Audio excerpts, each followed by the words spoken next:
It's a great pleasure to welcome you to the second of three NYU Abu Dhabi Animal Humans lectures this term. Our last lecture will be held in this location as well. On Thursday, December 5th, Professor Miles Jackson of NYU's Gallatin School of Individualized Study will speak on the patenting of the breast cancer genes in the age of biocapitalism. I invite you to attend as well. For those of you who do not know what NYU Abu Dhabi is, just a quick word or two. NYU Abu Dhabi is a portal campus of New York University located in the city of Abu Dhabi. The collaboration was conceived in 2005-2006 as the first comprehensive liberal arts and science campus in the Middle East to be operated abroad by a major American research university.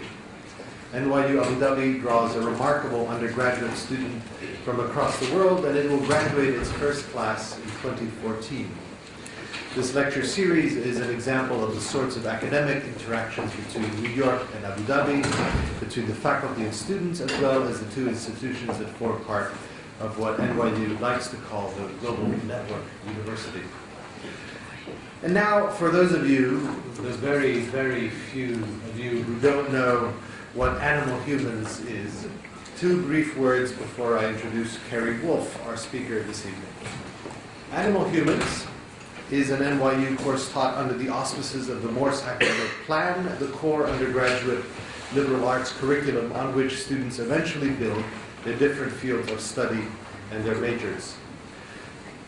This is a very charitable description of the MAP program, and I hope that you'll understand that I mean it very kindly.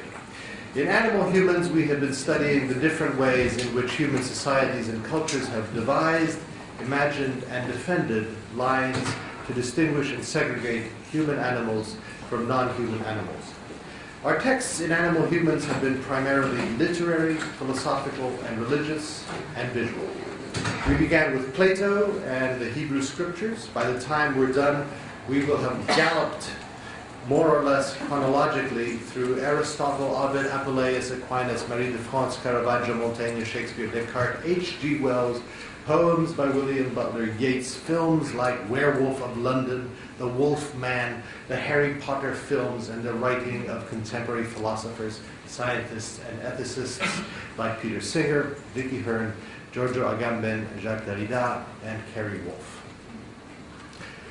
And now it is my great pleasure to introduce to you Cary Wolfe, who is professor of English, the Bruce and Elizabeth Dunlevie Professor of English in the Department of English at Rice University, where he teaches courses in U.S. literature and culture, mainly in modernism and especially modern poetry, but also selectively in the 19th century, and where he spends a good deal of time working with graduate students, he tells us, in areas of theoretical training such as systems theory, pragmatism, animal studies, post-structuralism, and non-literary culture.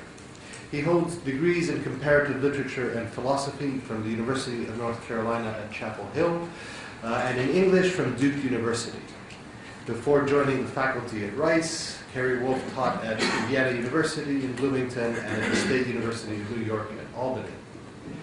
A bald list of his books is completely inadequate, except as a way of giving you a sense of Cary Wolfe's extraordinary range of interests and accomplishments. He's published The Limits of American Literary Ideology in Pound and Emerson, Critical Environments, Postmodern Theory and the Pragmatics of the Outside, Animal Rights, R-I-T-E-S, American Culture, the Discourse of Species, and the Posthumanist Theory. What is posthumanism? His latest book, Before the Law, Humans and Other Animals in a Biopolitical Frame, is forthcoming and due to appear any second now from the University of Chicago Press. In addition to these monographs, Wolfe has published with Cora Diamond, Stanley Cavell, John McDowell, and Ian Hacking, the important volume Philosophy and Animal Life, and with Paola Cavalieri, Matthew Calarco, Kutsia, and Harlan Miller, the volume The Death of the Animal, a dialogue with commentaries. His edited collections include The Politics of Systems and Environments, Observing Complexity, Systems Theory and Postmodernity, Zoontologies, The Question of the Animal, and The Other Emerson, which he co-edited with Branca Arce.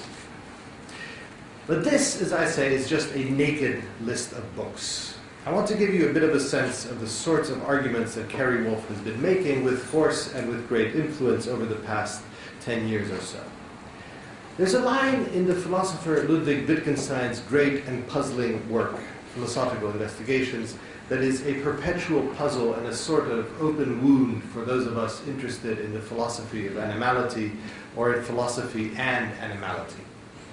This is Wittgenstein. He says, great, you all know this line, I don't even need to repeat it. If a lion could talk, we could not understand him. What on earth could this mean? Doesn't talking, Wittgenstein's word is indeed sprechen, to speak, doesn't to speak mean to do something that a human being can understand? Something that is properly, even definitively characteristic of the human animal, to use language. Why couldn't we understand the lion? What about Aslan? Almost no one has written as well on Wittgenstein's mysterious phrase as has Cary Wolfe. For him, Wittgenstein's assertion that if a lion could talk, we could not understand him is the first step in an intellectual project that takes animal and animality studies to the very heart of contemporary philosophy, both in its Anglo-American and in its continental forms. This isn't simply done by saying that the way in which we would not understand the speaking lion is something like the way in which we don't ever understand each other, other animals, other human animals, when they speak to us. This would be a strong deflationary move, an important first move in the unthroning of anthropological humanism, an important and strategic move politically, since it makes it possible to assert one area of commonality between human animals and non-human animals, that is, that non-understanding is constitutive of our relations to one another as it is of our relation to non-human animals. As I say, this is strategically important, urgent politically, but it's not sufficient. What Cary Wolfe is after is something more elusive and more exacting. A position that, as he puts it in his wonderful essay on Wittgenstein's lion, he says paradoxically, not attempting to step outside the limits of different disciplines and language games, but rather pushes them internally to their own self-deconstructive conclusions. This paradoxical, attentive, deconstructive thought that Cary Wolfe has been modeling and theorizing for the past decade has shaped, for the better and lastingly, the field of animal and animality studies, and it has given a particular conceptual edge to the political claims that activists can make on behalf of non-human animals. Now please join me in welcoming Cary Wolfe.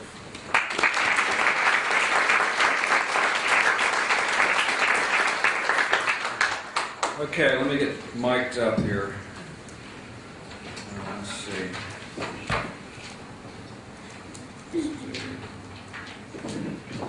That.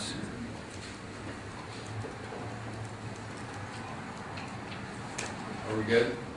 Yeah. Now we're good. This one's off. It's on still. Can I shut this down? It's going to turn off the screen. That's fine. That's kind of boring. There we go. I don't have any slides for that. Yeah, I know. You know, like to see a talk that doesn't have PowerPoint these days it's like, what? I should have to get my money back or something. But I try not to do it because it always screws up. You know, even when you like do a test run, it always screws up. So this is just going to be really kind of old school lecture. How many people were in the class this morning? Yeah. So I wonder, like, forced attendance will do for your for your numbers. That was a lot of fun, I thought. We had visited Jacques' lecture class this morning, and I talked to my wife earlier. I said I actually did talk about masturbating chimpanzees. She said, "Really?" I said, "Yeah." She's like, "You don't even know these students." I'm like, yeah. I think they got it, you know. So it was a good conversation. Anyway, I'm happy to be here. My father-in-law is a native New Yorker. He's born and raised in the Bronx. I love New York City. I'm not sure I want to live here, but I love visiting every chance I get. So when I was invited to come up, it was an easy call to make. And I'm obviously flattered to be here to support what sounds to me like a really interesting initiative on the part of the university. So for all those reasons, I'm happy to be here. What I'm going to talk about is sort of the opening gambit of this new book, Before the Law. The subtitle is Humans and Other Animals in a Biopolitical Frame, and it's going to be out literally any day from University of Chicago Press. It's a short book. It's good news. About 40,000 words. It's about 100 pages. So it's really like a 40,000 word essay. And I found when I was writing it, it was even hard to figure out a place to sort of put in the section break. So if you've read some of What is Posthumanism, you know, it's a very different kind of book. That book is really a collection of essays in some ways. But this book, I think when you sit down and start reading it, you'll find that it's kind of cut from whole cloth. And what I'm trying to do in the book, I'm going to sort of aerate here a little bit, is to bring what has been really two separate conversations that have been developing for a long time, biopolitics and animal studies, so-called, into conversation with each other, to try to make headway on not just the ethical questions around human and animal relations, because that's mainly been the register in which we've talked about these issues, right, is really ethics. But really try to understand how paying attention to the exploitation of non-human animals tells us something about our own political moment, right? And so I'm trying to sort of combine the political and ethical dimensions here in a way to see the extent to which biopolitics can help us do that. So that's really what the talk in the book is about. Okay, without further ado, I want to talk a little bit about the role of the humanities in thinking about the changing status of non-human animals, as our understanding of them has changed dramatically over the past 20 or 30 years. A process, in my opinion, that's largely left our educational, legal, and political institutions in the dust. There are signs that this is changing, but the change has been less because of pressure from inside the humanities than pressure from outside. The agitations of the animal rights movement, an explosion of new knowledge about things like factory farming, vegetarianism and veganism, locavore foodways, and so on and so forth. Still, a host of thinkers over the past 30 or 40 years, as a host of thinkers over the past 30 or 40 years have noted, the humanities have not traditionally been very good at thinking about this question of non-human beings, nor have the humanities been very responsive to their changing plight and needs in the way that we have been to other previously marginalized or unrecognized groups, as in work in the humanities and women's studies, and critical race studies, gay and lesbian studies, queer theory, so on and so forth. Moreover, and equally importantly, the humanism of the humanities has prevented the invitation that animal studies provides to fundamentally rethink the nature of human being itself. We talked about this morning in the lecture. To rethink the nature of human being itself as just one of the myriad life forms that roam the planet, albeit one with particular characteristics and powers. Excuse me. And this is why the model of an ever-expanding studies, as in animal studies, that I just invoked, expanding the sphere of liberal incorporation by race, then by gender, then by sexuality, and finally by species, is inadequate, in my opinion, to the task at hand, because those doing the expanding tend to remain quite unproblematically secure in a philosophical and political floor plan of subjectivity that we all thought was the problem in the first place.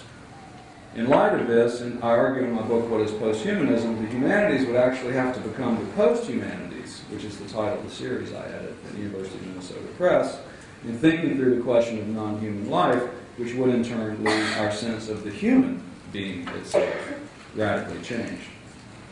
Both animal studies and biopolitical thought have attempted to address some of these problems, but from very different vantage points. These differences, I think, are in no small part the result of quite different intellectual genealogies from which these types of thought emerge.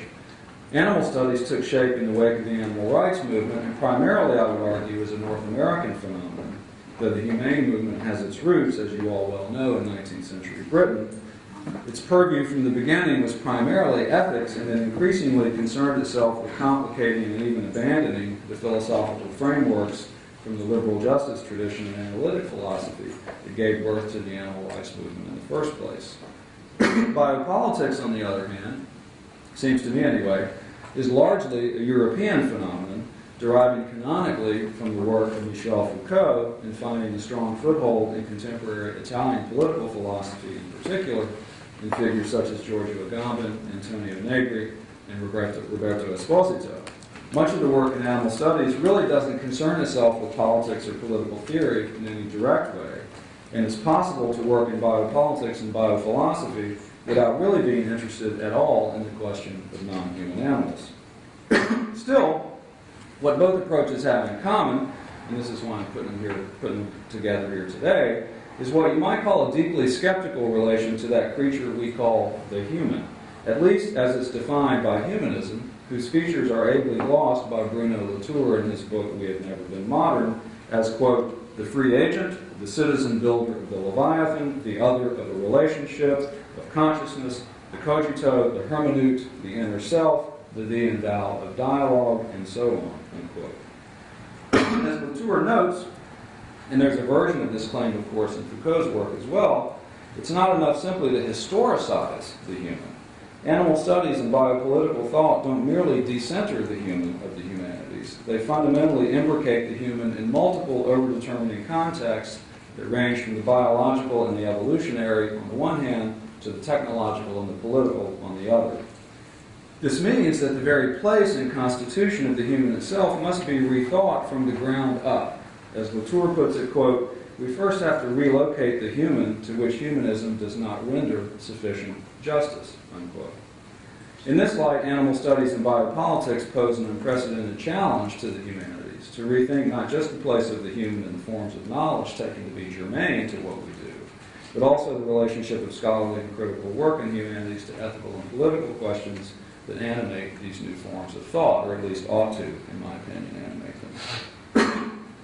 Even more specifically, I'm interested in the extent to which animal studies and biopolitics can help us make sense of what seems to me the extremely schizophrenic way that we treat animals in contemporary society. Or let's just say for the moment, we, in the rich North Atlantic bourgeois democracies, to use Richard Rorty's no-nonsense phrase, since part of the whole point here is not to take the we for granted. That's part of the point of paying attention to the non-generic nature of non-human life as well as human life. So take, for this schizophrenia I'm talking about, take the following examples.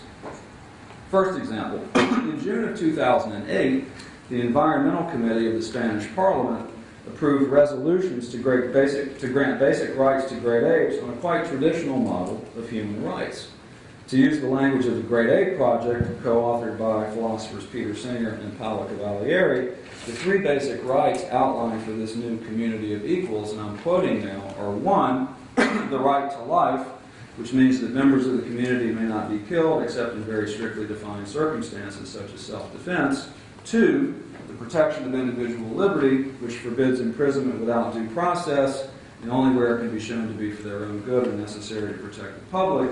And three, the prohibition of torture, which forbids the deliberate infliction of severe pain on a member of the community. And resolutions like this have been introduced actually in a lot of national governments, including the United States. There's kind of an ongoing resolution before Congress that reads a lot like this. So that's like on the one hand.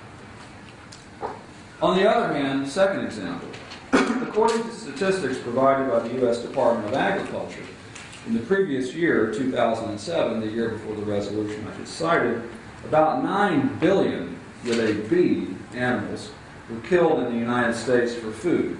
The vast majority of them raised in confined animal feeding operations, CAFOs, or what we call factory farming, double the number in 1980. This figure does not include the killing of fish, crustaceans, and other farmed animals, nor does it include equines, horse meat, in other words. Moreover, as the National Commission on Industrial Farm Animal Production concluded in its final report of 2006, quote, at present, federal regulation of the treatment of farm animals is minimal, with the two main pieces of legislation having been passed in 1873 and 1958. So what we have here is a schizophrenic situation. On the one hand, we're trying to grant unprecedented, basically human rights, actually, to certain kinds of animals, great apes, at the very same time that we're engaging in the industrialized killing of billions of animals on a historically unprecedented scale. So I ask a very obvious question in the book: what the hell is going on here? Right? As I want to suggest in these remarks, whatever it is, and there are obviously several things going on here, we need something other than the blunt instrument of human versus animal to make sense of it. On the one hand, the cows and pigs killed in factory farms aren't that dramatically different in terms of the sentient characteristics that we consider morally relevant to their treatment from the chimpanzees and the other apes who were referenced in the parliamentary resolution. On the other hand, those same great apes demonstrably have a lot more in common with Homo sapiens than they do with millions of other animals, starfish, let's say, or mosquitoes, or cockroaches, or stick insects, or whatever, with whom they're grouped in the domain of simply animals, generically. So how can we line up these phenomenological and ontological differences with the differences in legal and political status that seem to obey quite a different logic? Now, as you all know, one famous attempt to do so is animal rights philosophy. But animal rights philosophy has increasingly come to seem problematic to many people, mainly because the animal rights framework itself and the model of the rights-holding subject that it promotes seems to flatten out rather than to open up these kinds of questions. In other words, it seems to be genericizing in its own way. On the one side, we find legal theorists such as Richard Posner, Cass Sunstein, and Richard Epstein who believe that the adaptation of the rights model to animals is, for various reasons, fundamentally wrong-headed. On the other side, we find animal rights philosophers such as Peter Singer and Tom Reagan, who, in my mind, have convincingly rebutted the Posner-Epstein line of argument. But let's leave that aside for the moment and note that yet a third view, and this is my view, more or less, is represented by philosophers such as Cora Diamond and Jacques Derrida, whom some of you, or all of you, theoretically, in the lecture class have read. We talked about this morning. Anyway, what they argue is that the opposing sides of the animal rights debate actually share a deeper identity than they're aware of. While Derrida is, quote, on principle sympathetic with those who have good reasons to rise up against the way animals are treated in industrial production and slaughter and consumption and experimentation, unquote, he nevertheless believes, quoting again, that it's preferable not to introduce this problematic concerning the relations between humans and animals into the existing juridical framework, unquote, by extending some form of rights to animals of the sort that we find in the resolution I just referenced.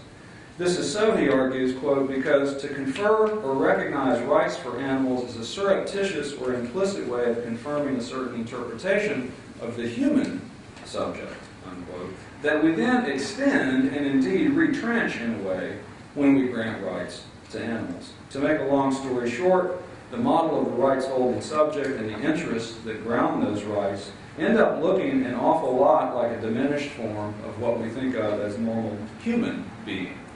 But what's wanted, of course, is a way to think the different ways of being in the world, both animal and human, in their specificity and their multiplicity, and to think about that in relation to the question of legal and political norms. So the value of a dolphin or an elephant or chimpanzee or whatever is not because it's like some version of the human plus or minus 7.3 characteristics.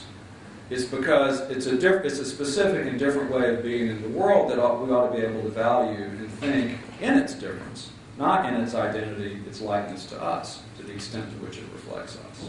Right? And that's the problem with animal rights philosophy. Now, a different but related objection to the rights framework is raised by Cora Diamond, who argues that, quote, when genuine issues of justice and injustice are framed in terms of rights, they are thereby distorted and trivialized because of the underlying tie between rights and a system of entitlement that's concerned not with evil done to a being, but with how much he or she gets compared to other participants in the system, unquote. Instead, she argues, what's crucial to our sense of the injustice done to animals is actually the embodiment and the vulnerability that we share with them as finite embodied beings, which grounds our repulsion at the brute subjection of the body that animals so often endure. For Diamond, quote, the horror of conceptualizing of animals as putting nothing in the way of their use as mere stuff depends upon a comparable horror at human relentlessness and pitilessness in the exercise of power, unquote, toward other human beings, as, for example, in the practice of torturing political prisoners. To put it this way is to immediately raise the question of what biopolitical thought, after Giorgio Agamben, calls bare life. That is, life that is directly exposed to violence. Life that is, as he puts it, killable but not murderable. Or as Judith Butler puts it in her book Precarious Life, The Powers of Mourning and Violence, quote, the fundamental question that needs to be reopened in the current political context is whose lives count as lives? And finally, what makes for a grievable life? Despite our differences in location and history, she continues, my guess is that it's possible to appeal to a we, a community of those who deserve ethical consideration by virtue of their embodied vulnerability and exposure, unquote.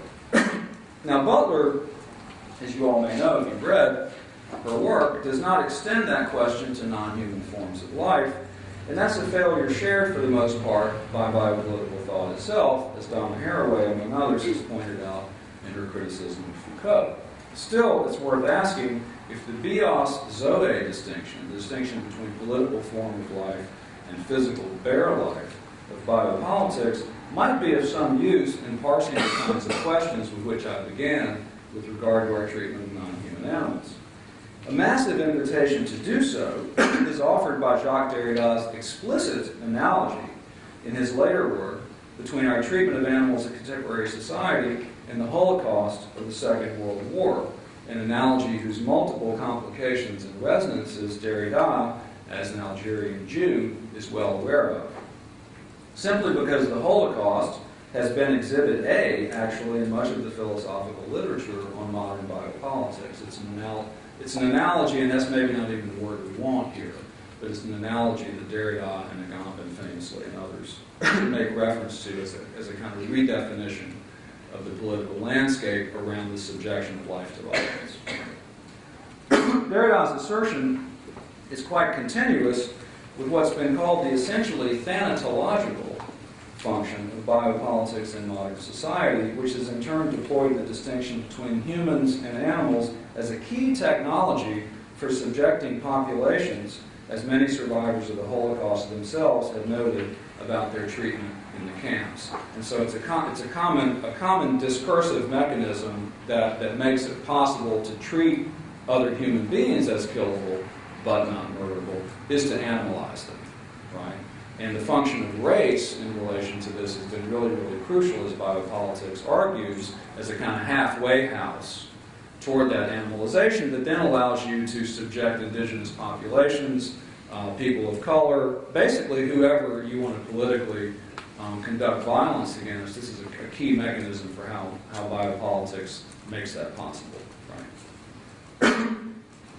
What's involved here, however, having said all that, what's involved here, however, is not so much the animalization of human populations, pure and simple, but rather the exposure of how that designation simultaneously masks and makes possible the more fundamental operations of modern politics by means of what Agamben calls, quote, the anthropological machine, which each time decides upon and recomposes the conflict between man and animal, unquote.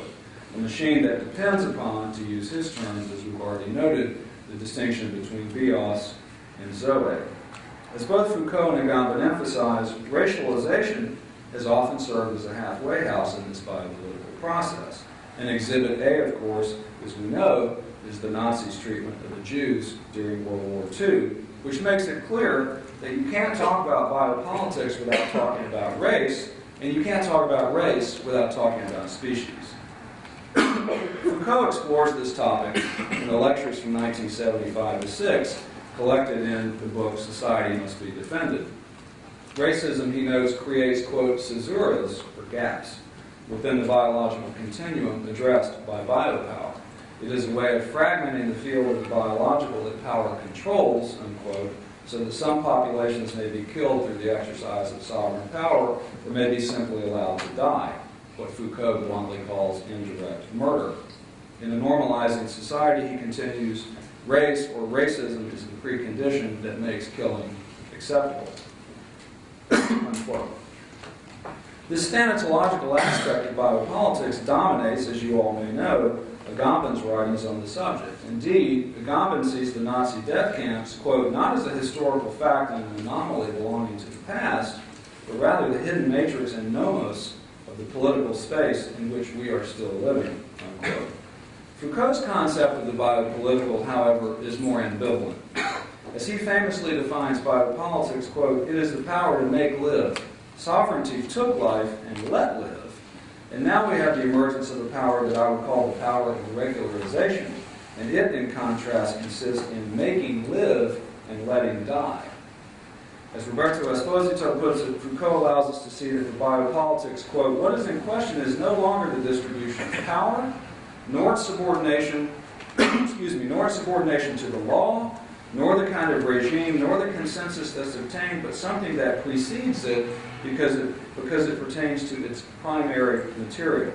And as you all know, Foucault's main examples are the rise of medicine, the treatment of madness, the rise of the various health professions under the broad regime of governmentality, and specifically modern techniques of managing, directing, and enhancing the lives of populations via hygiene, population sciences, food sciences, and so on, the better to actually extend and consolidate political power at newer, ever more finely grained levels of control. So actually making live, helping you and enhancing you in your life is a way for a new form of political power to get more deeply embedded in your everyday life. It goes way beyond just, are you following the law or not? Right? So this is the ambivalent character of biopolitics.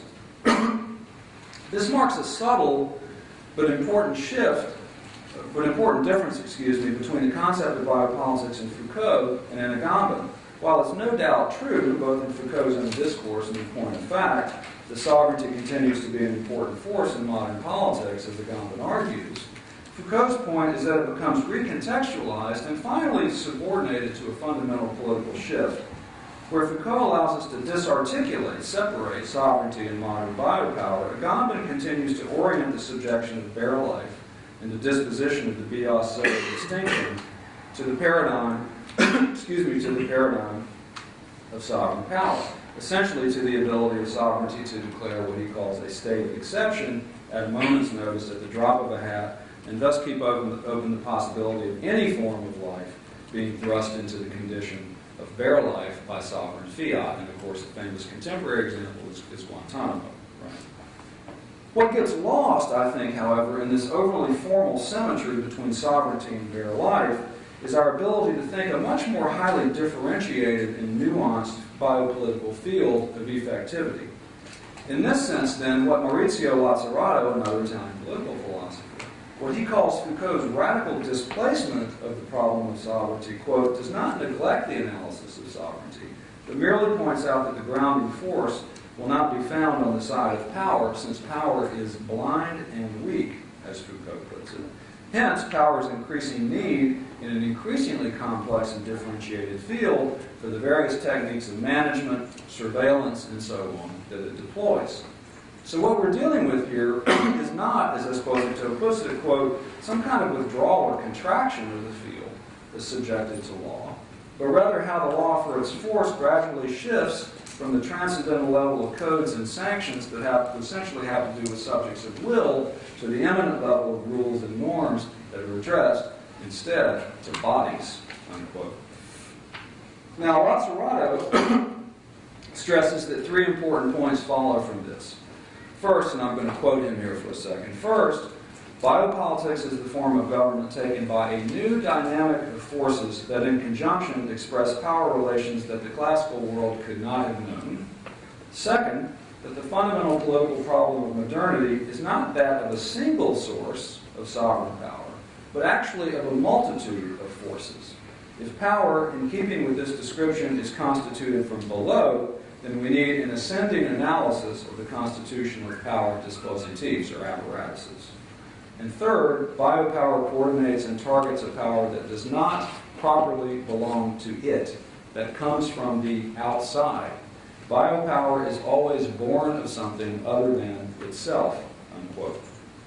Or in Jeff Nealon's words, In Foucault, the biopower relation names not a negative relation of domination between concrete objects, institutions, and persons, but a positive relation, or productive, potentially productive relation among virtual forces.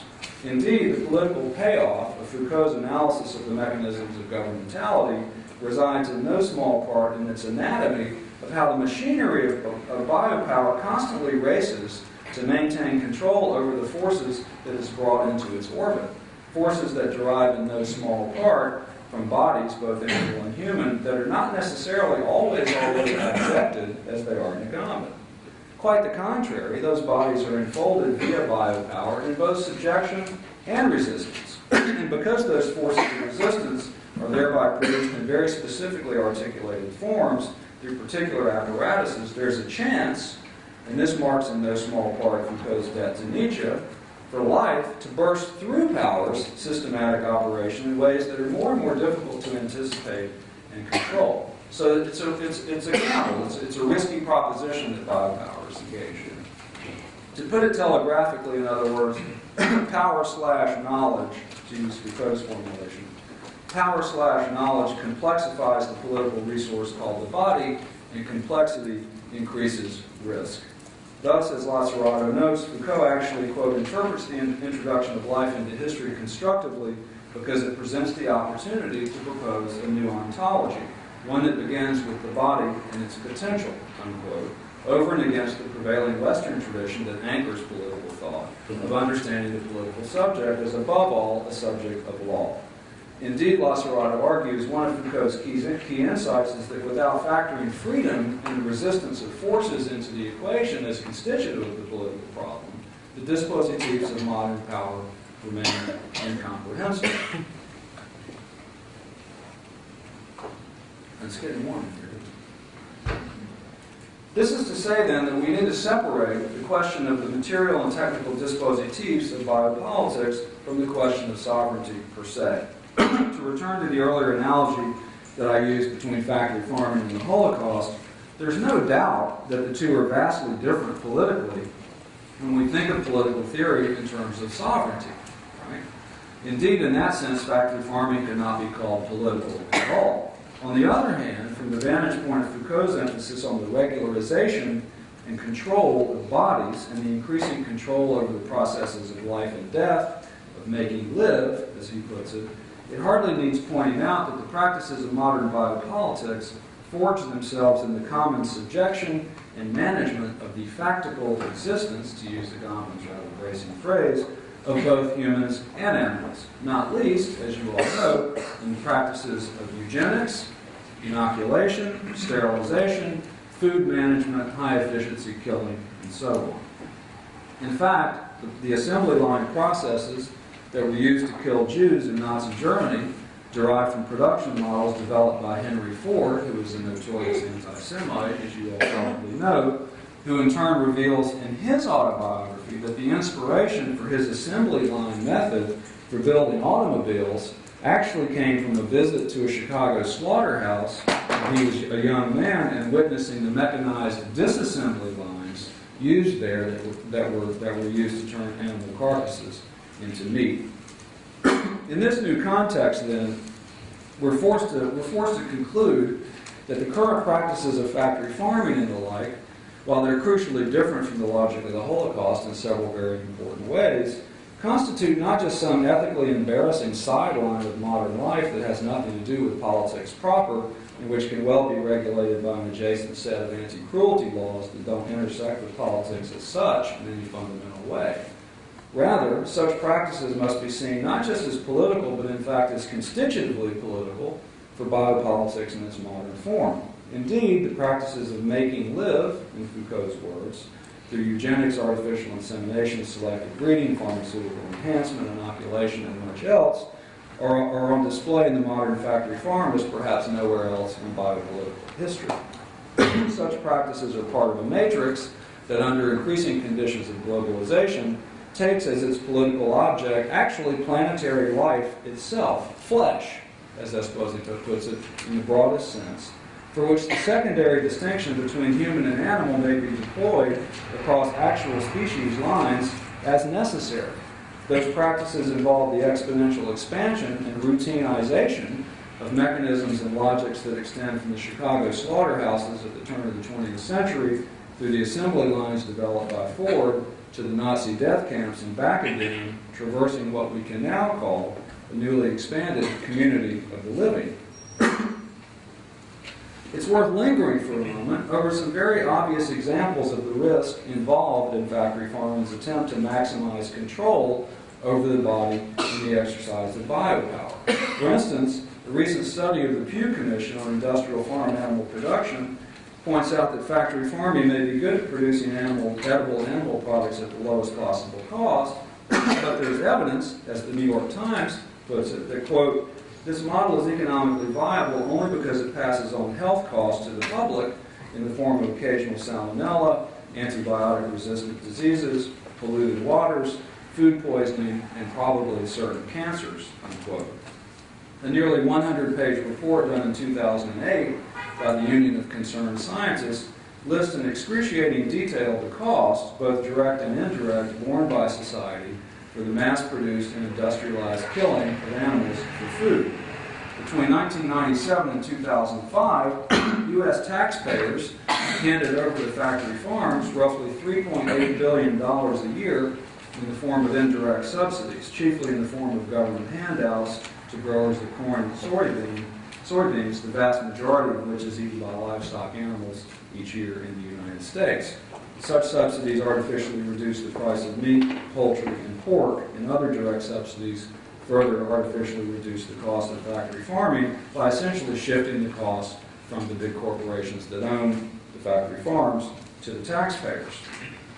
Given the political logic that we've been discussing here, one of these external costs, those associated with the use of antibiotics in factory farms, is worth both direct and indirect, borne by society for the mass-produced and industrialized killing of animals for food. Between 1997 and 2005, U.S. taxpayers handed over to factory farms roughly $3.8 billion a year in the form of indirect subsidies, chiefly in the form of government handouts to growers of corn and soybeans, the vast majority of which is eaten by livestock animals each year in the United States. Such subsidies artificially reduce the price of meat, poultry, and pork, and other direct subsidies further artificially reduce the cost of factory farming by essentially shifting the cost from the big corporations that own the factory farms to the taxpayers. Given the political logic that we've been discussing here, one of these external costs, those associated with the use of antibiotics in factory farms, is worth dwelling upon for a moment, I think. As a recent Times article reports, and this is a crazy statistic, I actually didn't believe it when I first read it, 80% of the antibiotics used in the United States go to livestock on factory farms. Nearly all of it administered in their food and water, and typically to healthy animals to prevent them from becoming sick from the cramped and squalid conditions that they live in. In fact, this is another crazy statistic, the single state of North Carolina uses more antibiotics for its livestock than the entire United States uses for its human population. Not surprisingly, this has led to a startling increase in antibiotic-resistant pathogens, chief among them MRSA, as you may have heard of, an antibiotic-resistant Staphylococcus bacterium that annually kills more people than AIDS. It was recently found in 70% of hogs on one factory farm and 45% of employees at another one. When such pathogens, born of our maltreatment of farm animals, pose a risk to national biosecurity, the results, as you all know, are depressingly familiar and send us back to our earlier discussion of the animal holocaust. In England, millions of pigs, cows, and sheep shot and bulldozed into graves and burned during the foot and mouth disease epidemic of 2001. In California in the 1970s, the killing of 9 million hens to thwart Newcastle disease. In the spring of 2004, millions of chickens, turkeys, and ducks killed worldwide, 80 million in Southeast Asia alone, 19 million more in Canada to combat H5N1 avian influenza. In my opinion, the fundamental biopolitical logic identified by Foucault and developed by Esposito and others is unmistakable here. As Esposito notes, quote, as in all areas of contemporary social systems, neurotically haunted by a continuously growing need for security, this means that the risk from which the protection is meant to defend is actually created by the protection itself. So when we consider the use of factory farming to feed the majority of the population, its effects on public health, and therefore on public health policy, and of course the escalating cost of public health in the United States, which is maybe the main political challenge in the landscape right now, when we think about the devastating, literally unsustainable effects on the environment and the use of massive government subsidies to prop up the entire system, is it really possible to isolate all these from the political per se? And if so, is it not a quite thin and legalistic and I think impoverished understanding of the political that is the result? Whereas Foucault puts it in an interview from 1977, quote, the political is not what ultimately determines or over-determines elementary relations. All relations of force imply a power relation, and each power relation can be referred to the political sphere of which it is a part, both as its effect and its condition of possibility. Political analysis and critique, for the most part, have to be invented, but so do strategies that will allow both modifying these relations of force and coordinating them in such a way that this modification will actually be possible and register in reality. That is to say, the problem is not really defining a political position, which brings us back to a choice on the chessboard that's already been set up, but to imagine and bring out new schemas of politicization, unquote. Now for some slightly less bad news. At this juncture, however, and this is, I think, a very valuable and interesting aspect of biopolitical thought, it enables us to do something different. At this juncture, however, we need to remember the fundamentally ambivalent quality of Foucault's sense of biopolitics, focused as it is on the aleatory body, the unpredictable body, to make sense of the other half of the biopolitical story with which I started. For at the very historical moment, when the scale and efficiency of factory farming has never been more nightmarish, not only are we contemplating what amounts to human rights for some animals, many more animals, namely companion animals, are receiving unprecedented levels of care, so much so that the pet care industry in the United States grew in total expenditures from $17 billion in 1994 to nearly $36 billion in 2005 to $45.5 billion in 2009, and God knows what it is in 2012, but it's a lot more, I can tell you. The late 1990s, as you all know, saw the birth of the Misciplicity Project, dedicated to cloning companion animals for those who can't afford it. And short of that, as any owner of a companion animal will testify, the range and quality of veterinary care available today, dental cleaning requiring general anesthesia, ultrasounds, CAT scans, EKGs, chemotherapy in veterinary oncology, and much else besides. In other words, the capacity to make live, in Foucault's words, far outstrips what was available a generation ago. And it also far outstrips what in fact is available to many millions of the world's human population. And this has led in turn to another growth industry unheard of until relatively recently, pet healthcare insurance. Currently estimated to be a $271 million business and on track to be $500 million by the end of 2013. What all this adds up to, of course, is a historically remarkable shrinkage, in fact, in the gap between some human beings and their animal companions regarding quality of life in areas such as food, healthcare, and other goods and services. At the nether end of these developments, as you may know, we find examples such as the rapidly expanding field of pet pharmacology. Critics like to describe it, we talked about this a little bit in the lecture this morning. Critics like to describe it in the booming pet services industry generally as essentially yet another lifestyle foible for the well-to-do classes, especially baby boomers who no longer have dependent children and thus enjoy increased cash flow. Here, as elsewhere, the story goes, what the public wants is a pill to take care of the problem and do the work, as with the whole Prozac culture. But it's not quite as simple as that, I think, either ontologically or biopolitically. For as one writer notes, the increasing use of modern pet pharmacology may seem silly. The drug Reconcile that's given to dogs to treat separation anxiety is exactly like Prozac, for example, only it's chewable and it tastes like meat. But it raises questions such as the following, quote, if the strict Cartesian view were true, that animals are essentially flesh and blood automatons lacking anything resembling human emotion, memory, and consciousness, then why do animals develop mental illnesses that eerily resemble the human ones and that respond to the same medications, unquote. And for the biopolitical dimension, some veterinary behavioral pharmacologists have pointed out that because Prozac and Paxil and other drugs were tested for efficacy in laboratory animals long before they were prescribed to humans, quote, you can plausibly argue that humans are in fact using animal drugs and not the other way around, unquote. Clearly then, this is my point, clearly then, many animals, many millions and millions of animals, currently flourish not in spite of the fact that they're animals, but precisely because they're animals.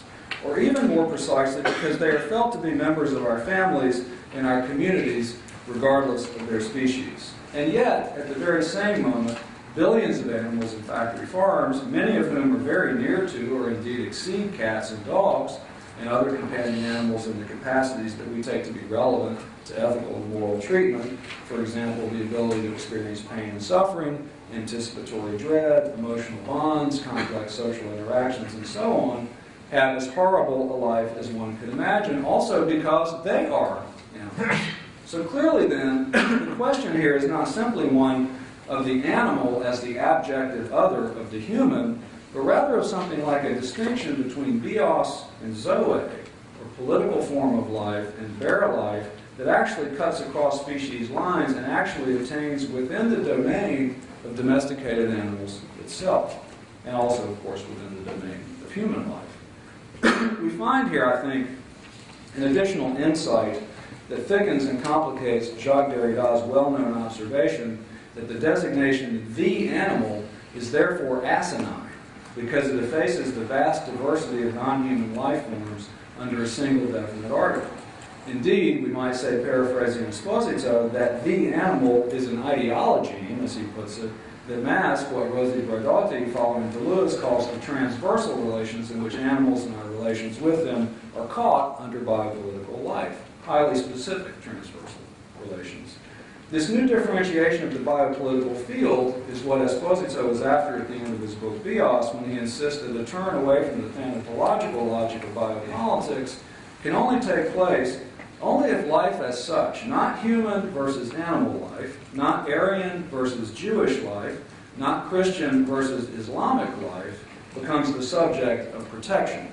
Esposito writes, quote, we can say that the subject, be it a subject of knowledge, will, or action, as modern philosophy commonly understands it, is never separated from the living roots from which it originates in the form of a splitting between the somatic and psychic levels in which the first is never decided in favor of the second. Unquote. And what this means in turn is that there's a modality of bios, quoting him again, that cannot be inscribed within the borders of the conscious subject, and therefore is not attributable to the form of the individual or to the person, unquote. So to put it another way, if Agamben's contribution is to articulate powerfully how the anthropological machine cannot function without producing this remainder called animal, which is at the same time the retroactively positive origin that must be excluded by the political project of man for man to be transcendent, then Esposito's advance is not just to recognize the centrality of race in biopolitics, but to strike a powerful blow against it by suggesting that the animal is not something that need be always already abjected. But if one of the great contributions of biopolitical thought is to show how it's impossible to talk about race without talking about species, and vice versa, what must now be added is that race and species must, in turn, give way to their own deconstruction in favor of a much more highly differentiated thinking of life in relation to biopower. Last couple of paragraphs. This doesn't mean, as Esposito wants to argue, that all life is equal with regard to legal and political norms. It simply means that in thinking questions of legal and political norms, the distinction between human and animal is of no use in thinking them. And what this opens up is a new understanding of the political that focuses on the shared plight of human and non-human forms of life that are interconnected in any number of highly specific and unpredictable ways. The distinction between bios and zoe surmounts and subsumes the distinction between human and animal for better and for worse. So that the question is not so much what's your species, but rather, to recall Judith Butler's phrasing, whose lives count as lives. This marks a spectacular advance, I think, over the traditional ways of thinking about the political that we inherit from the liberal justice tradition, based as it is upon a model of political subjectivity for which reciprocity, agency, intentionality, contractual behavior, and the like is crucial and is the sole domain of human beings who use language.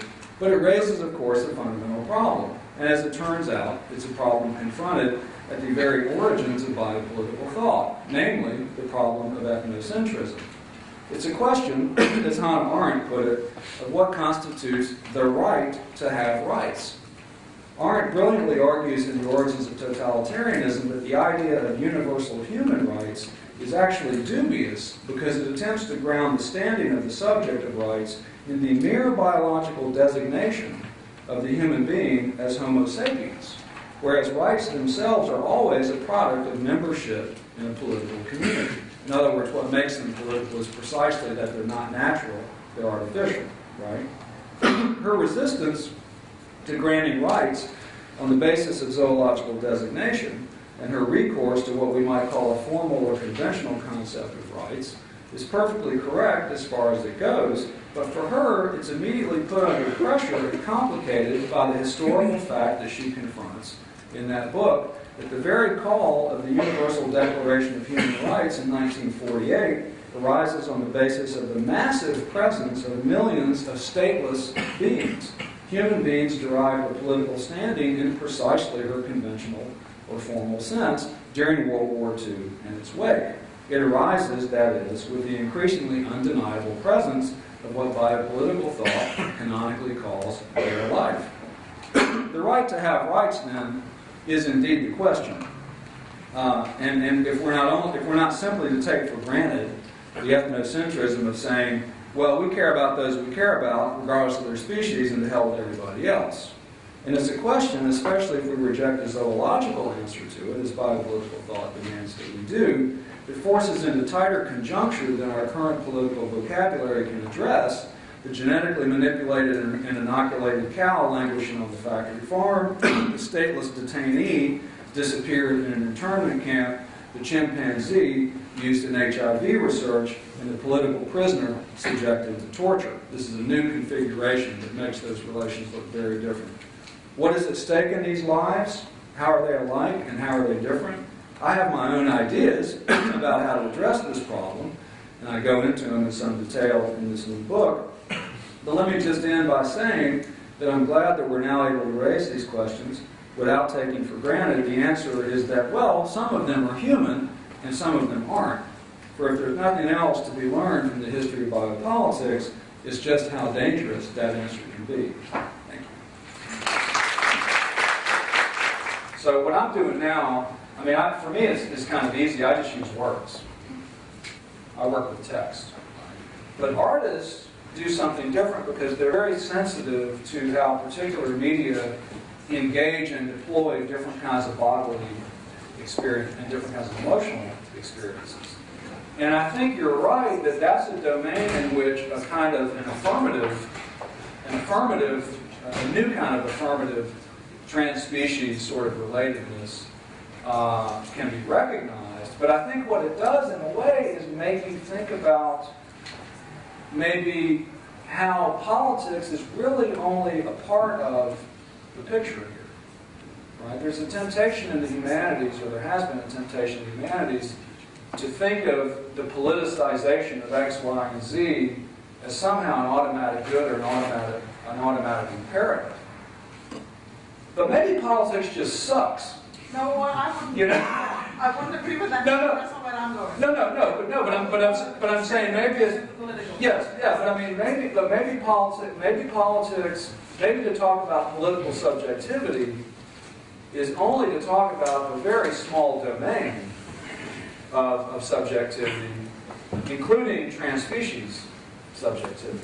And so the question becomes, I mean, what I take to be the end game of the question is, what would an affirmative biopolitics look like, which is the project right now, that would not simply reproduce this kind of thanatological logic? Yes.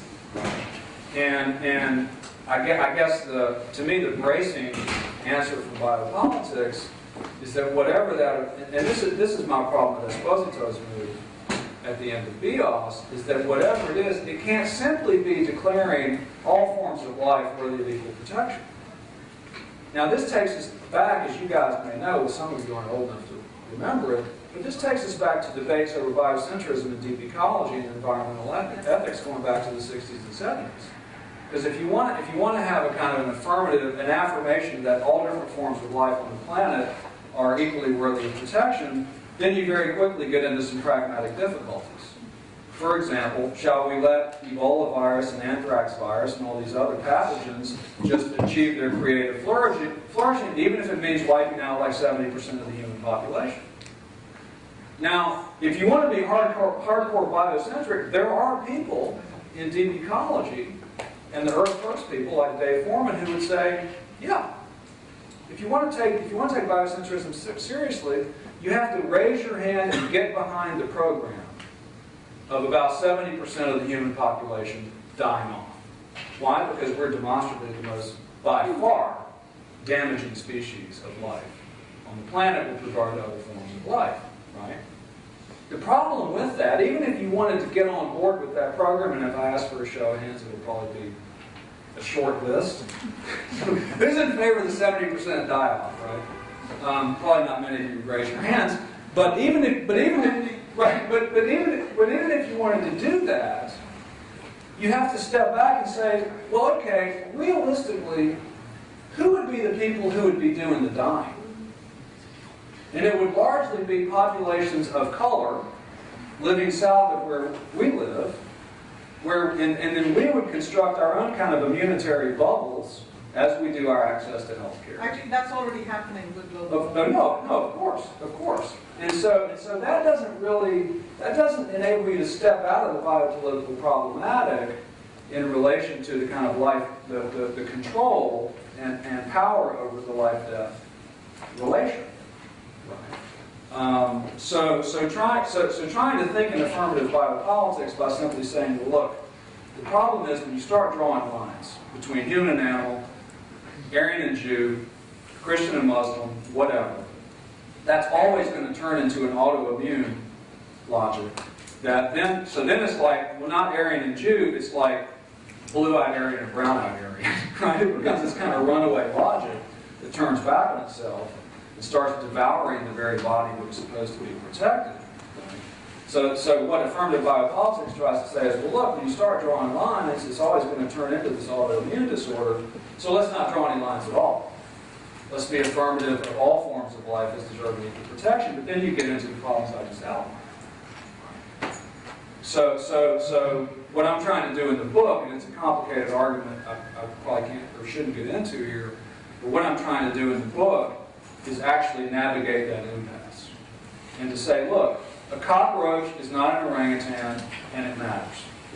And here's how it matters. And you actually have to engage some kind of robust, zoological, naturalistic explanation to be able to philosophize that difference in relation to the establishment of political and ethical norms. Sorry, that's a long answer, but that's a big, complicated question. Yeah. You said towards the beginning that humanities isn't keeping up with this question, and I'd be curious to hear and to know if you face any resistance in your own work, in your own career, or discrimination. Well, I didn't not any discrimination toward me, but what I have dealt with a lot over the years is this material can make people really defensive. And I think back to my own experience. I mean, I got into this because I was an animal rights activist when I was in graduate school. And I mean, on TV and talking to the newspaper and all this other stuff. And the way I got into animal rights activism is I just like did not know this kind of stuff. And the first time I found out about it, it was like a table from the student animal rights group and all these pamphlets and all this.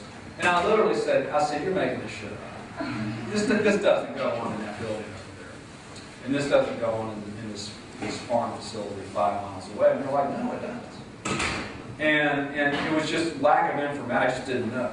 And so part of what needs to be, I think, done more in the humanities is to make it clear that there's a spectacular structure of non-knowledge on which what we think of as the politics of our daily lives is built.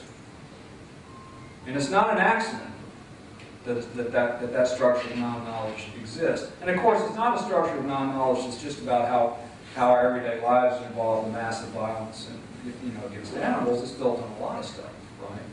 So when you start with students, when you start working into this material, a lot of students just freak out and shut down because they feel like walking into a Walgreens to buy shampoo is all of a sudden this existential trauma. It's like, I shouldn't buy shampoo that's tested on animals. Should have been the non-testing company is owned by these people who have all these bad mines in Africa, and once you start doing the math kind of around what are the actual political networks that are being reproduced in your everyday life, a lot of students just kind of freak out and they get defensive. Now, students now are a lot better than they used to be because things like veganism and locavore foodways and these kinds of issues are much more mainstream now than they were. So the level of literacy among undergraduates now is much higher than it was when I first started teaching this material. And so that's actually what I've encountered is more resistance in those terms. In terms of academic discourse, there was no animal studies discourse when I first started writing this stuff. So back in the early 90s, late 80s, early 90s, if you were talking about the animal in the humanities, it was almost taken for granted that the animal was really just a symbol or a symptom of some kind of fundamentally human problem. And usually it was dealt with in the mode of monstrosity, in the grotesque, in the gothic, and it was the privileged domain, usually of psychoanalytic discourse, if you were talking about animality. But the idea of animality or the animal being this kind of freestanding problematic that has its own history, demands its own kind of theoretical and methodological tools, in the same way that we realized gender and sexuality did, and race did, and the humanities responded to that and built entire fields around that specificity. That didn't exist in the late 80s and early 90s, and it took a long time to sort of build it, and now it's kind of sort of an industry on its own. So that, I never encountered much resistance with that. It was really more pedagogically. Just, it's not unlike teaching a lot of hot topics. People who, teach classes on, moral issues, abortion and whatever, are going to tell you the same thing. And so there's a kind of an art to creating space within which students can navigate and coming to a different understanding of their own political effectivity. Because what biopolitics is about is what you think your political effectivity is not what your political effectivity is. Right? There's, as Walter Michaels put it quite brilliantly, there's what you think you're doing, there's what you're actually doing, and then there's what you're doing does. And those are three different things. And they're often three asynchronous things. But our whole public discourse around politics and the whole so-called public sphere is built to encourage a quite oversimplified idea, it seems to me, of political effectivity. Like, well, I voted for this guy. Good for you. Somebody else had a... I'm sorry, that sounded cynical. Yeah. Yeah. You said you were partners in artists. I'm just curious what your dialogue is about Damien Hirst and his severed cows or sheep, or I'm just curious what the household deems that, or... Well, you know, she's interested in all those young British artists. She's not that interested. She's not that interested in Hirst, and you know, I'm not that interested in Hirst. You know, I think I think he's kind of a what's the word I'm looking for? He's like Madonna, sort of. I mean, I'm sorry if you guys like Madonna, but I mean, what I mean is that there's a kind of showiness, there's a kind of spectacularity. I don't like Matthew Barney either for the same reason, by the way. I think he's an interesting artist, but not for the reasons he thinks he's an interesting artist. So with Hirst, what I'm more interested in Hirst is how a certain relationship to scientific knowledge and certain kinds of curatorial practices and practices of display are taken to body forth certain assumptions about knowledge. And some of that's in his animal work, some of it's in work that has nothing to do with, you know, the kind of very showy thing of, oh, I'm going to cut this animal in half and, you know, put it in plexiglass slices. She's like, really? Yeah. But an interesting book on Hirst, or that talks about Hirst in the Post-Humanity series, is there's a guy named Ron Broglio who teaches at Arizona State, and he did a book in the Post-Humanity series called On the Surface. It has a very, very good chapter on Damien Hirst, and a much more sympathetic chapter on Hirst.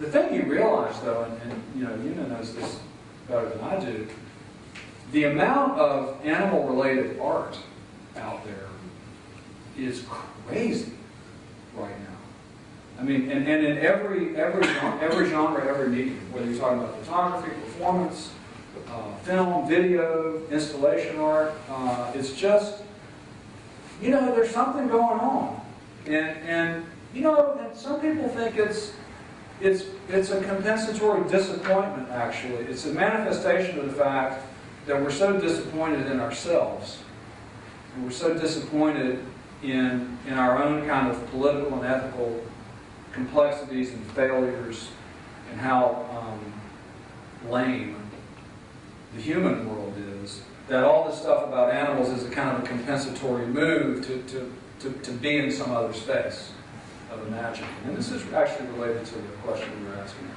earlier. And I think that's partly true. Yeah. Oh yeah. Yeah. Sorry. It's okay. I think maybe, I don't know.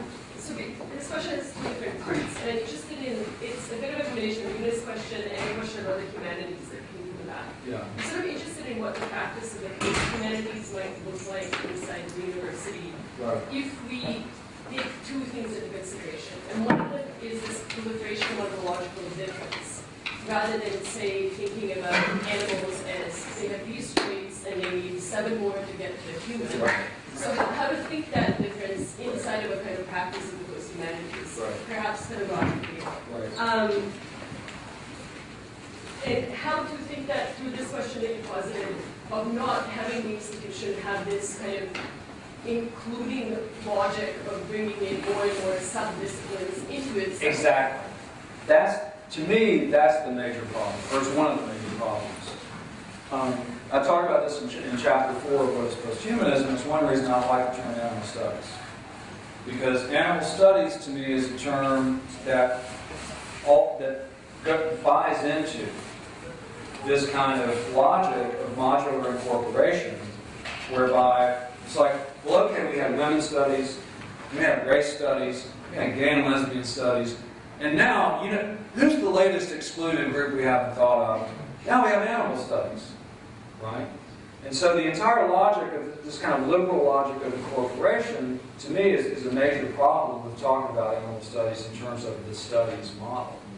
Because what I argue in chapter 4 of what is posthumanism is if you take seriously everything that I'm talking about, and not just me, but a lot of people who work on these questions are talking about, it actually undermines and makes you completely rethink all of the assumptions that are underneath the kind of studies, including cultural studies, of which these are all kind of sub-flavors, model, right? Because I mean, ironically, a final gambit, or one of the final gambits of animal studies, is to completely rethink the question of the human, right? And to degenericize the idea of the human, right? Along with all other forms of life.